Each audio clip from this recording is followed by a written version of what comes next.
राहुल गांधी लोकसभा के विपक्ष के नेता हैं। उनकी पार्टी कांग्रेस विपक्ष की सबसे बड़ी पार्टी है। आज राहुल ने एक बहुत ही बड़ा बयान दिया है। उन्होंने कहा कि मुझसे गलती हुई कि मैं ओबीसी को नहीं समझ पाया।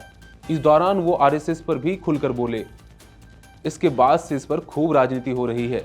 वहीं एयर इंडिया की एक फ्लाइट को तकनीकी खामियों के चलते 18 मिनट में ही वापस लैंडिंग करनी पड़ी है। ये फ्लाइट जयपुर से मुंबई जा रही थी।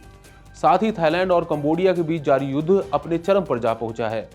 इस युद्ध को लेकर अमेरिका, रूस, भारत और चीन के रुझान को लेकर जमकर चर्चाएं हो रही हैं। नमस्कार, मैं हूं आदित्य। इंडिया.com के स्पेशल शो इंडिया एट 9 में आपका स्वागत है। आइए चलते हैं पहली बड़ी खबर पर।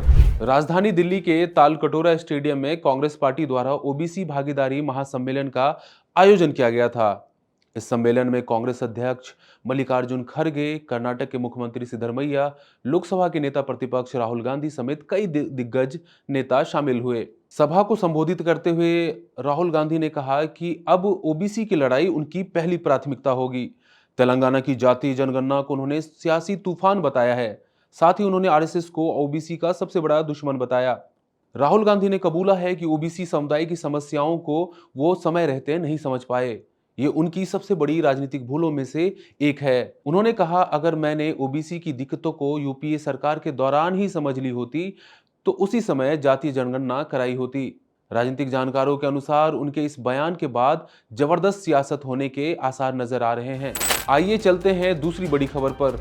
एक बार फिर एयर इंडिया की फ्लाइट एक बड़ी दुर्घटना का शिकार होने से बच गई। जयपुर से मुंबई जा रही एयर इंडिया की फ्लाइट AI 612 ने आज दोपहर 1:35 पर टेक ऑफ किया था।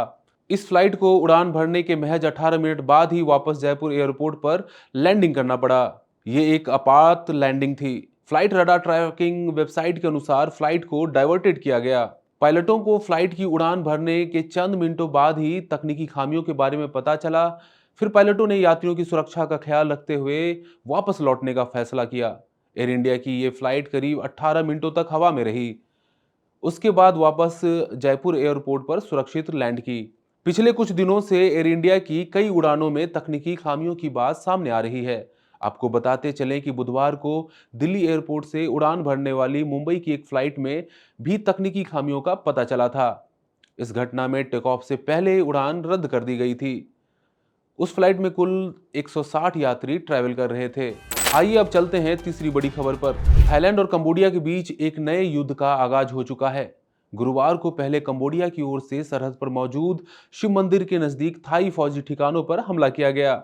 इसके पलटवार में फौरन थाईलैंड ने अब भी अपना फौजी मिशन लॉन्च कर दिया। थाईलैंड ने अपने F-16 फाइटर जेट से हवाई हमला शुरू कर दिया। आपको बताते चलें कि दोनों देश के बीच 2008 से 2011 के बीच भी जंग हो चुकी है। सामरिक नजरिए से देखें तो थाईलैंड अमेरिका का करीबी है। वहीं कंबोडिया को चीन का दोस्त माना जाता है। थाईलैंड ने पिछले कुछ सालों से अमेरिका और यूरोपीय देशों से कई ताकतवर हथियार खरीदे हैं, जो उसे इस युद्ध में अपर हैंड प्रदान करता है। वहीं कंबोडिया को उम्मीद है कि युद्ध अगर आगे बढ़ता है तो उसे चीन और रूस का समर्थन मिल सकता है। ऐसे में सवाल उठता है कि आखिर भारत का क्या स्टैंड रहने वाला है।